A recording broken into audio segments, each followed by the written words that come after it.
Guys, this is Kamlesh Verma and I welcome you all in Aurora IAS. And this is lecture number 5 of fiscal policy and budgeting. And in the last lecture, we have discussed about the fiscal stimulus and fiscal activism. Okay, fiscal stimulus and fiscal activism. So उस graph में हमने क्या देखा था? हमने दो चीज़ें notice की थी. सबसे पहले जो हमने नोटिस की थी ये कि भाई जैसे फॉर एग्जांपल 2007 से पहले 2008 से पहले सबकी इकोनॉमीज ग्रो कर रही थी, ठीक है, और उसके बाद फॉल आना चालू हो जाता है, ठीक है. तो यहाँ पर डिमांड एकदम से कम हो जाती है. जब डिमांड कम हो गई तो प्रोडक्शन कम हो गया, प्रोडक्शन कम हो गया तो जीडीपी कम हो गई, जब जीडीपी कम हो गई तो अल्टीमेटली देश की इकोनॉमी गिरने लगी. तो इसको दोबारा बढ़ाने के लिए क्या किया गया? इसको दोबारा बढ़ाने के लिए ये वाला ग्राफ था, इसको दोबारा बढ़ाने के लिए यहाँ से बहुत सारा जो मनी था मार्केट में पंप किया गया. मतलब अल्टीमेटली इन्फ्लेशन को बढ़ाया गया, ठीक है, इन्फ्लेशन को बढ़ाया गया.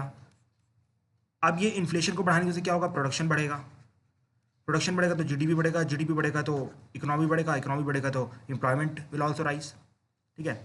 लेकिन क्या ये सोल्यूशन सस्टेनेबल है? मैंने बताया था जो क्रीपिंग इन्फ्लेशन होता है that is good for any economy, like it is around 4% to 6%, then it is good. But if it crosses 6% and it reaches like galloping inflation 10%, trotting inflation, runaway inflation and even hyperinflation which will be around 30%. तो ये सब क्या किसी भी economy के लिए सही है? जी भैया बिल्कुल भी नहीं है. तो गवर्नमेंट इस चीज़ को कंटिन्यू नहीं कर सकती है, ठीक है. भले यहाँ पर थोड़ा सा बढ़ा दिया गया, लोगों ने डिमांड पकड़ ली और जो गाड़ी थी दोबारा रिदम में आ गई, ठीक है. जो शुरू में हल्की सी थोड़ी मेहनत करनी पड़ती है, साइकिल चलाते हैं, शुरू के 2-3 पैडल बहुत टाइट मारने पड़ते हैं, तेज मारने पड़ते हैं, और फिर जैसे ही वो स्पीड आ जाती है तो ऑटोमेटिकली खट खट खट खट पैडल खुद ही घूमने लगता है. आप इसको कंपेयर कर सकते हैं इसके साथ, अंबानी साहब के साथ, ठीक है, जो उन्होंने जियो शुरू में लॉन्च किया तो अल्टीमेटली जो 4G डेटा वो सेल कर रहे थे, ठीक है, तो वो फ्री था. इसके बाद भी जो आया मुश्किल से 150 रुपये, 200 रुपये, ठीक है, 300 रुपये, इस टाइप से 3-4 महीने के लिए दिया जा रहा था. बट सबको पता है सस्टेनेबल नहीं है, तो अंबानी साहब को भी पता सस्टेनेबल नहीं है. जब अल्टीमेटली लोग ने इसको रिदम पकड़ लिया कि नहीं, क्या अंबानी साहब को ये फिक्स हो गया कि नहीं अब ये लोग नहीं छोड़ेंगे, चाहे प्राइस थोड़ा सा और बढ़ जाए, मतलब प्रॉफिटेबल जेब में पैसा आ जाए तो ये लोग नहीं छोड़ेंगे. तो बस उस टाइम पे चीज़ों को बंद कर देना चाहिए, बिकॉज ये सस्टेनेबल नहीं है, ठीक है. बिकॉज आप सोचो क्या अंबानी साहब आपको हमेशा अपनी जेब से पैसे खिलाते रहेंगे? ऐसा नहीं होने वाला है ना. हाँ, इन द सेम वे क्या सरकार आपको हमेशा मनी फ्री में बांटती रहेगी, हर बार इंटरेस्ट रेट कम रखेगी? नहीं कर सकती, बिकॉज ये गैलोपिंग इन्फ्लेशन बन जाएगा, रनअवे इन्फ्लेशन बन जाएगा, हाइपर इन्फ्लेशन बन जाएगा, तो उसको कम करना पड़ेगा. तो अब दोबारा क्या किया जाएगा? इसको गवर्नमेंट ऑटोमेटिकली, मतलब ग्रोथ के साथ कुछ छेड़छाड़ नहीं करेगी, जो गवर्नमेंट ने बैकिंग प्रोवाइड की थी, ठीक है. देखो मैंने आपको बताया था अगर इकोनॉमी बढ़नी है तो भैया इन्वेस्टमेंट तो होनी पड़ेगी, ठीक है. नॉर्मल सिचुएशन में जैसे मान लो इकोनॉमी ग्रोथ कर रही है, ग्रोथ के फेस में है, तो जो इन्वेस्टमेंट आती है वो प्राइवेट सेक्टर के थ्रू आती है. लेकिन मैंने बताया अगर डिमांड कम होगी, जो हमारा प्राइवेट सेक्टर है वो प्राइवेट सेक्टर क्या करेगा? इन्वेस्टमेंट कम कर देगा. प्राइवेट सेक्टर क्या करेगा? इन्वेस्टमेंट कम कर देगा, ठीक है. प्राइवेट सेक्टर क्या करेगा? हमारा जो है इन्वेस्टमेंट कम कर देगा. Oh just a second, my fall down, sorry for the mistake, not is fine. So automatically normal growth में प्रोडक्शन कौन करता है? प्राइवेट सेक्टर करता है. लेकिन जैसे ही डिमांड कम होती है, मतलब लोग खरीदना बंद कर देते हैं, प्राइवेट सेक्टर इन्वेस्टमेंट करना बंद कर देता है, वो प्रोडक्शन करना कम कर देता है, तो उस टाइम पे सरकार ने अपना बैक हैंड लगाया कि आप छोड़ो, आपसे प्रोडक्शन नहीं हो रहा, हम इस टाइम पे करेंगे, हम आपके लिए डिमांड बढ़ा के देंगे. लेकिन जैसे ही डिमांड बढ़ जाएगी तो हम अपना जो पैसा है उसको वापस खींच लेंगे और जो हमारी जगह थी आप फिल कर देना. फिर से समझो क्या होता है, थोड़ा यहाँ पर समझते हैं. एक सेकेंड बस, लेट मी क्लियर इट.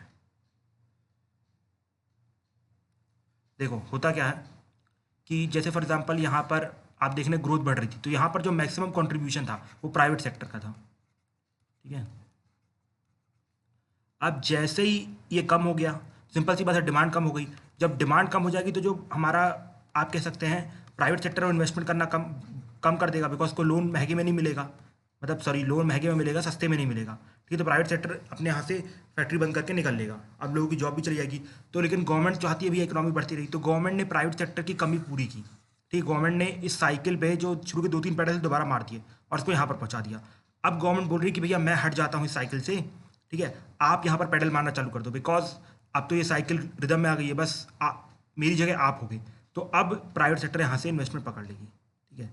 तो अब ये जो यहाँ से गवर्नमेंट साइकिल से उतर के वापस आई, ठीक है, उसको कहा जाता है फिस्कल कंसोलिडेशन। ठीक है, क्या कहा जाता है? Fiscal consolidation. ठीक है, समझ में आया? A process through which country tries to bring down its deficit, because जो गवर्नमेंट पैसा खर्च कर रही थी उसके फिजिकल डेफिसिट में काउंट हो रहा था। ठीक है, गवर्नमेंट बोरो ज़्यादा कर रही थी। जैसे फॉर एग्जांपल कोविड-19 से पहले हमारा बोरोइंग अप्रॉक्सीमेटली 3.3 या 4% के आसपास था। ठीक है, लेकिन इस टाइम में कोविड-19 के बाद हमारा बोरोइंग 3.8% हो चुका है। क्यों? बिकॉज प्राइवेट सेक्टर ने बोला कि भैया हम इन्वेस्ट नहीं कर पाएंगे, हमारे पास पैसे नहीं है। तो अल्टीमेटली गवर्नमेंट ने 0.4% का लीड लिया ना। ठीक है, लेकिन ये कुछ टाइम तक नहीं चलेगा, मतलब हर बार तक नहीं चलेगा। जैसे ही हमारी इकोनॉमी यहाँ तक पहुँच जाएगी तो गवर्नमेंट बोलेगी भैया हमें दोबारा अपना फिजिकल डेफिसिट यहाँ पर लाना है। क्यों बोलेगी? बिकॉज अगर नहीं बोलेगी तो क्रेडिट रेटिंग जो एजेंसीज हैं हाई फिजिकल डेफिसिट देख के हमारी जो बोरोइंग है, मतलब जो हमारी रेटिंग है, उसको गिरा देंगी। जब हमारी रेटिंग गिर जाएगी तो हमारे यहाँ इन्वेस्टमेंट कम आएगी। इन्वेस्टमेंट कम आएगी तो देश को लॉस होगा, बिकॉज इंप्लॉयमेंट नहीं आएगी, प्रोडक्शन नहीं बढ़ेगा, जीडीपी नहीं बढ़ेगी। तो गवर्नमेंट को क्रेडिट रेटिंग भी देखनी पड़ती है। दूसरी चीज़ आती है कॉस्ट ऑफ बोरोइंग बहुत बढ़ जाता है। ठीक है, लगातार गवर्नमेंट बोरो करती जा रही है, बोरो करती जा रही है, बोरो करती जा रही है। तो और ऊपर से जब यहाँ पर प्रोडक्शन नहीं हो रहा है, आप देखो जब एम्प्लॉयमेंट नहीं है लोगों के पास, ठीक है, प्लस जब प्रोडक्शन नहीं हो रहा तो ना तो गवर्नमेंट को कॉर्पोरेट टैक्स मिल रहा है, ना ही लोगों की तरफ से पर्सनल इनकम टैक्स मिल रहा है, ना ही जीएसटी मिल रहा है। ठीक है, तो यहाँ पर गवर्नमेंट ने बहुत बोरो कर लिया। Now this is the time कि भैया आपके पास, सबके पास जॉब आ गई है, तो आप हमें जीएसटी दो, पर्सनल इनकम टैक्स दो, और प्राइवेट सेक्टर के पास पैसा आ गया तो हमें कॉर्पोरेट टैक्स भरे, और हमने ये सब जो बढ़ा के रखा उसको हम कंपनसेट करें। ठीक है, तो कॉस्ट ऑफ बोरोइंग जो बढ़ चुकी है उसको कम करना। और दूसरा आता है कि भैया अब इतना सारा ये जो हमने लोन लिया है इसका इंटरेस्ट पेमेंट कौन देगा? हम देंगे ना, हमारे फिजिकल डेफिसिट में जुड़ेगा ये। तो अब इसके लिए क्या करना है हमें? इसको भी हमें कम करना है, और जो भी डेवलपमेंट आएगी वो आपकी तरफ से आएगी। ठीक है, तो ये सब रीज़न होते हैं जिसकी वजह से गवर्नमेंट दोबारा इस फेज में आने के बाद अपनी यहाँ पर छोड़ देती है सत्ता, मतलब साइकिल छोड़ देती है, और यहाँ किसी और को बैठा देती है, बोलती है भैया अब आप इकोनॉमी को अच्छे से ग्रोथ में लेके चलो, अब हमें कोई प्रॉब्लम नहीं है। बिकॉज एक्चुअली में जो ग्रोथ होती है ना वो प्राइवेट सेक्टर के द्वारा की जाती है, ना कि गवर्नमेंट सेक्टर के द्वारा। गवर्नमेंट का काम होता है सिर्फ और सिर्फ वेलफेयर प्रोवाइड करना, मतलब कि अच्छे रेगुलेशंस बनाना जिससे कि कंपटीशन मेंटेन रहे, ना कि क्रोनी कैपिटलिज्म आ जाए। और उसके बाद जिन लोगों को चीज़ें नहीं मिल रही हैं, मतलब सोशल वेलफेयर नहीं मिल रहा, उनको सोशल वेलफेयर प्रोवाइड करवाना, कैपेबिलिटी प्रोवाइड करवाना, ये सब गवर्नमेंट का काम होता है। गवर्नमेंट का काम ये नहीं होता कि वो बिजनेस में आके बिजनेस चलाए। सिर्फ जहाँ पर बिजनेस थोड़ा सा गिरने लगे वहाँ पर अपनी तरफ से कुछ पैसा लगा दे, और जैसे ही बिजनेस दोबारा सही हो जाए तो हट जाए और प्राइवेट सेक्टर को दोबारा लगा के बैठ जाए।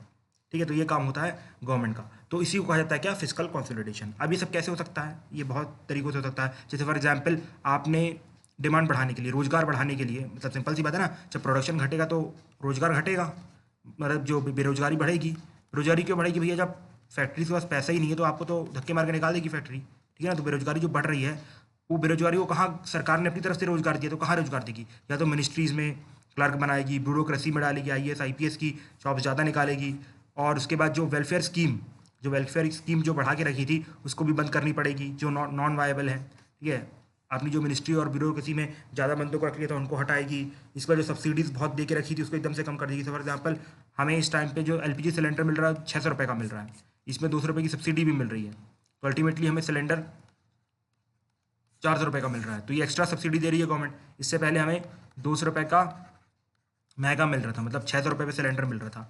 तो ये जैसे ही कोविड-19 का टाइम चला जाएगा तो सब्सिडी को दोबारा कम कर दिया जाएगा, मतलब ये जो 600 का सिलेंडर है दोबारा 800 का हो जाएगा।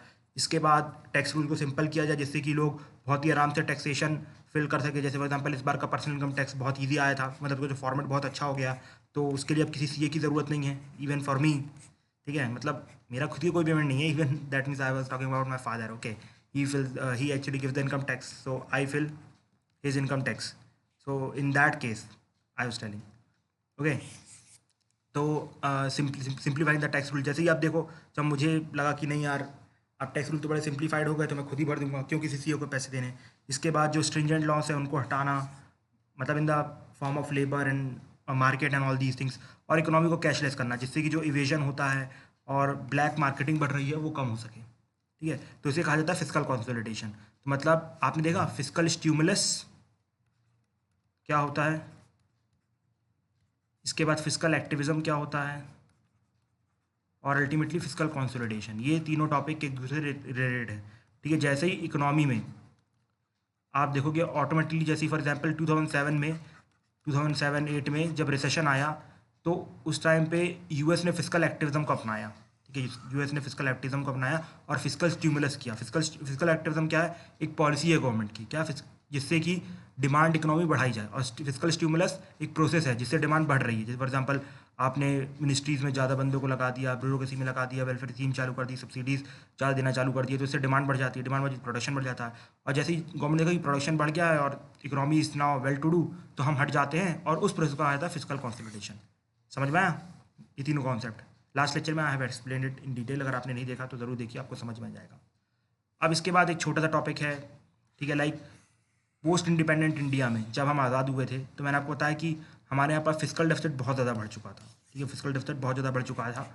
मतलब रियलिटी में तो क्या कहा जाए, मतलब रिपोर्ट्स कुछ कहाँ तक बताती हैं, कुछ कहा नहीं जा सकता है। ठीक है, अब वो सही भी हो सकती है, गलत भी हो सकती है, नो मैटर इन दैट।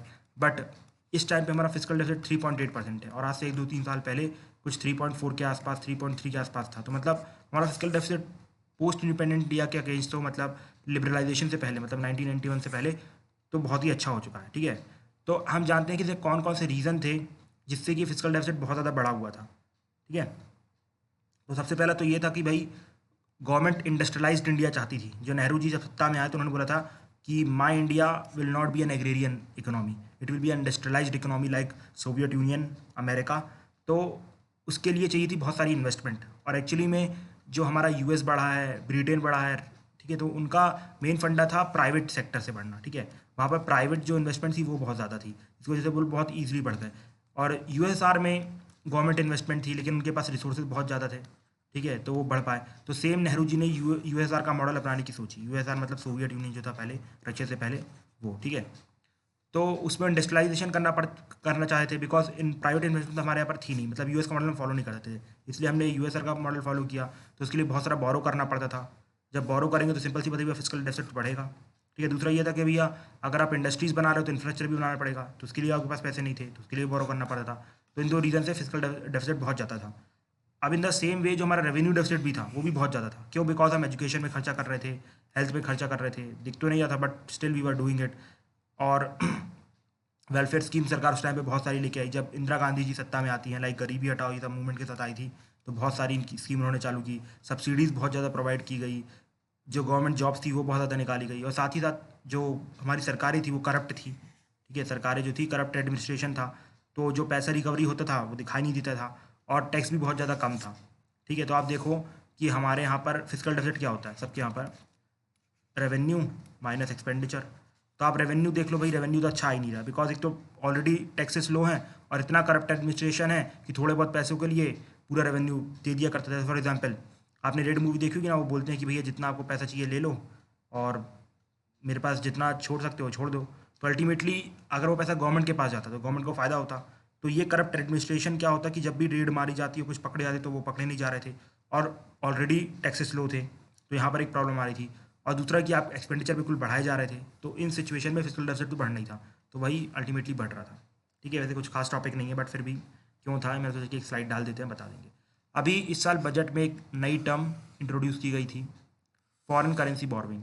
तो let me be very clear, this is not the new term. ठीक है, this is not the first time when government is decided कि भैया हम बाहर से बोरो करेंगे। ठीक है, एक्चुअली फॉरेन करेंसी बोरोइंग मतलब कि भैया हम फॉरेन करेंसी में बाहर, मतलब अभी अल्टीमेटली जो इंडिया बोरो करती है ना, इंडिया के फाइनेंशियल मार्केट से बोरो करती है, बैंक से बोरो करती है, बॉन्ड के थ्रू बोरो करती है। अभी तक हमने जो बाहर से बोरोइंग होती है वो सिर्फ और सिर्फ बायलेटरल फॉर्म में लेके आते हैं या फिर मल्टीलेटरल इंस्टीट्यूशन से लेके आते हैं। ठीक है, मतलब जैसा आपने देखा कि एक मतलब आपने जो स्टॉक एक्सचेंज देखा होगा, ठीक है, वहाँ पर भी सेम बोरोइंग सेलिंग ये सब चलता रहता है। ठीक है ना, तो जहाँ पर जो स्टॉक एक्सचेंज चलता है वैसे ही एक समझ लो बाहर मार्केट में भी बड़ा सा स्टॉक एक्सचेंज है जहाँ पर ये सेम गेम चलता है, बोरो करो खेलो, बोरो करो खेलो। सो गवर्नमेंट ने बोला था कि भैया हम बाहर से फॉरेन करेंसी बोरो करके लाएंगे। ठीक है, इसका जो आइडिया है एक्चुअली 1990 से चल रहा है। ठीक है, 1990 से चल रहा है। अब उसके रीज़न क्या है? ठीक है, उसका रीज़न क्या है, और लेट मी वेरी क्लियर, जो गवर्नमेंट ने बोला था कि भैया हम बाहर से बोरो करेंगे फॉरेन करेंसी में, तो ये आइडिया गवर्नमेंट ने बजट में प्रेजेंट तो ज़रूर किया बट उसको ड्रॉप डाउन कर दिया। उसके क्या रीज़न थे और गवर्नमेंट ने ऐसा क्यों बोला कि हम बाहर से बोरो करेंगे, उसको समझना ज़्यादा ज़रूरी है। ये नहीं समझना है कि भैया ये तो गवर्नमेंट बेकार है, इससे पहले क्यों बोरो नहीं कर पाई। बस ये जानना कि भैया गवर्नमेंट क्यों बोरो करना चाहती थी और गवर्नमेंट ने क्यों मना कर दिया कि हम बोरो नहीं करेंगे। बस इन दो चीज़ों को समझना, और सिंपल समझ लो कि भैया फॉरेन करेंसी बोरोइंग का मतलब होता है बाहर से, मतलब एक्सटर्नल मार्केट से हमें पैसे बोरो करके लाने हैं। ठीक है, और ये जो आइडिया है पहली बार नहीं आया है, 1990 से ही चल रहा है। तो हर गवर्नमेंट ने सोचा, लेकिन हर गवर्नमेंट ने ड्रॉप कर दिया। Even the Manmohan Singh government has drop this idea. तो कुछ तो वजह होगी, है ना। तो आप देखो, सबसे पहला गवर्नमेंट क्यों चाहती है कि हम बाहर से बोरो करो। देखो, आप सोचो कि हमारा मार्केट वैसे ही बहुत कम है, मतलब पैसों का जो मार्केट है ऑलरेडी कम है। मान लो 10 रुपये का मार्केट है हमारे यहाँ, ठीक है, मान लो ऐसा 10 रुपये का मार्केट है। अब गवर्नमेंट का खर्चा भी हर बार 8-9 रुपये के आसपास का होता है, मतलब एक्स्ट्रा गवर्नमेंट को ज़रूरत पड़ती है। तो गवर्नमेंट क्या करती है, ये पूरा पैसा मार्केट से उठा लेती है, और हर कोई गवर्नमेंट को पैसा देने को तैयार रहता है। क्यों?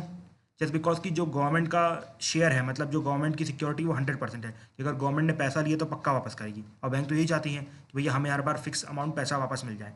ठीक है, कुछ इंटरेस्ट रेट कम रहता है, वो बात की बात है, बट फिर भी पैसा तो वापस मिलेगा ना। लेकिन कॉर्पोरेट साथ ऐसा नहीं होता है। कॉर्पोरेट का पता नहीं भैया पैसा आएगा कि नहीं आएगा, मान लिया सब चले गए, आ जाएंगे, ऐसा कोई भरोसा नहीं है। ऐसे तो नहीं आएंगे, इसका ज़रूर भरोसा है।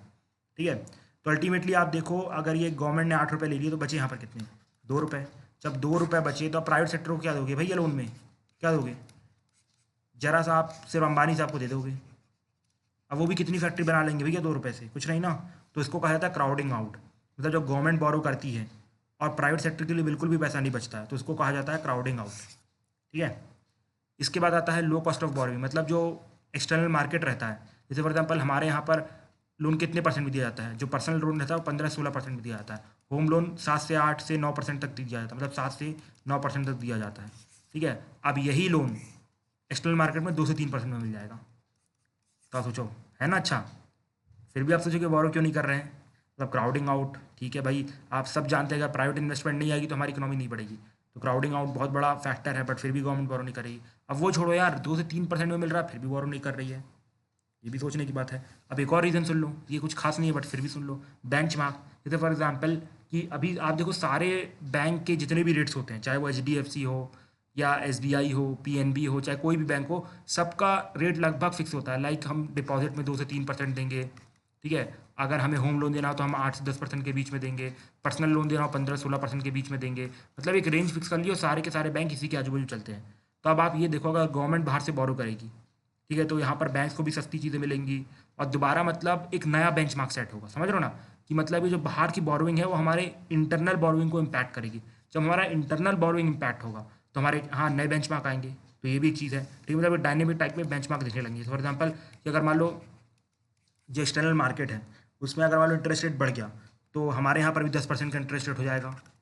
अगर एकदम से घट गया तो 1% का इंटरेस्ट रेट हो जाएगा। तो हमारी जो इकोनॉमी है काफ़ी लिंक हो जाएगी इससे, ग्लोबल मार्केट से। तो ये सब तो अच्छा पॉजिटिव पॉइंट है। लेकिन फिर भी गवर्नमेंट ने क्यों इसका आइडिया ड्रॉप कर लिया, वो भी मोदी जी ने। अब मोदी जो बोलते हैं वो तो करते हैं। उन्होंने GST बोला तो कर दिया, डीमोनेटाइजेशन बोला तो कर दिया। ठीक है, मैं उस इशू में नहीं जाऊँगा जिस पे आप चाहते कि मैं जाऊँ, बिकॉज वो पॉलिटिकल इशू है, तो उसमें मैं नहीं जाऊँगा। ठीक है, तो अल्टीमेटली गवर्नमेंट ने ऐसा क्यों डिसाइड किया कि भैया हम बोरो नहीं करेंगे। देखो, उसके बहुत सारे रीज़न हैं, जिसमें सबसे इंपॉर्टेंट रीज़न है डिप्रिसिएशन ऑफ करेंसी का। देखो आप सोचो, फॉर एग्जांपल अभी $1 की कीमत है 60 रुपये, सा मान के चलो। गलत हो गया, $1 की कीमत है 60 रुपये, सा मान के चलो। ठीक है, 70 रुपये आई नो इट, बट फिर भी 60 रुपये मान के चलो।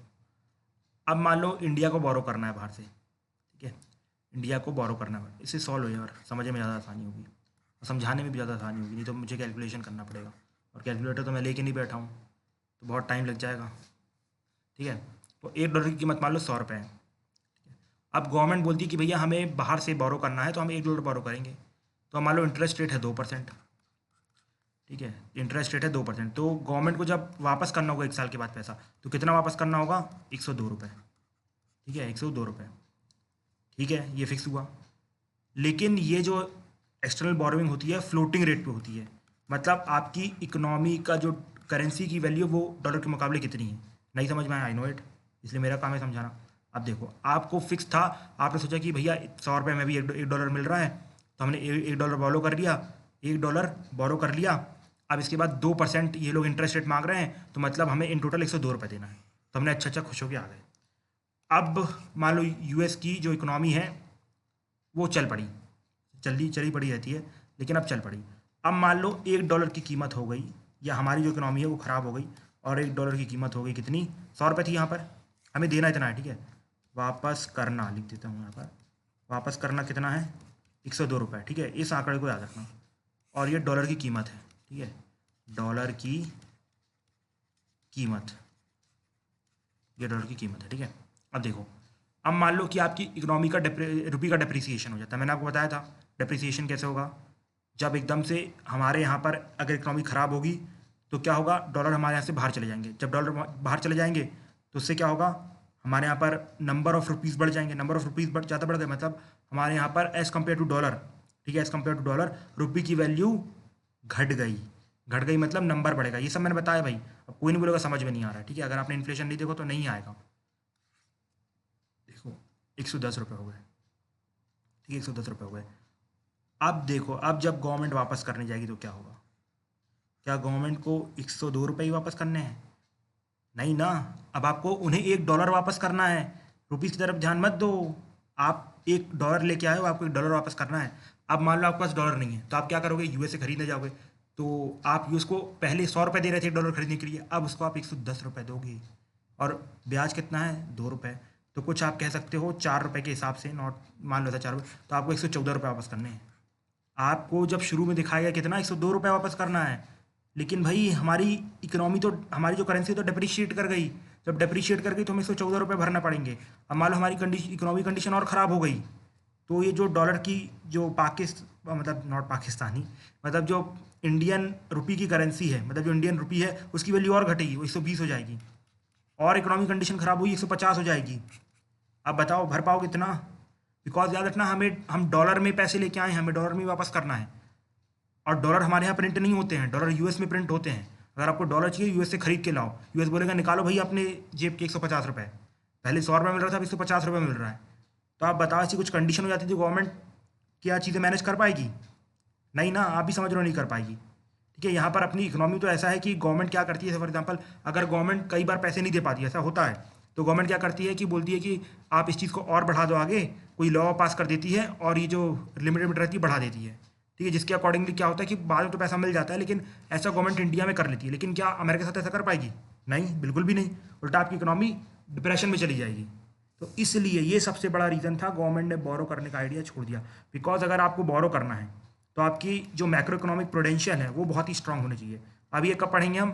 जब बीओपी में पढ़ाऊंगा कि कौन कौन से macro economic potential that means tight होने चाहिए, तो वो सब हम वहाँ पर पढ़ेंगे, ठीक है। एप्रिसिएशन एप्रिसिएशन सब कुछ पढ़ेंगे तो वहाँ पर और अच्छे समझ में आएगा। लेकिन ये जो कॉन्सेप्ट है मैंने बताया कि कैसे रुपये के मुकाबले में डॉलर बढ़ता है घटता है और फिर क्या वैल्यू का इम्पैक्ट पड़ता है, ये सब मैंने इन्फ्लेशन में कवर किया। इसलिए मैंने बोला था इन्फ्लेशन ही है जो सारे चैप्टर्स का बेस बनाएगा। तो मैंने वहाँ पर कवर किया था। जिसने देखा है, जिसको वहाँ पर समझ में आया है, उसको ये सब कुछ समझ में आया, नहीं आया तो I can not help you भाई, because I have already spend my approximately 2 to 2.5 hours in explaining the inflation chapter, ठीक है। चलिए आज की वीडियो में इतना ही रहने देते हैं, मिलेंगे अगली वीडियो में with finance commission and the new report. Till that time, thank you and nice day friends.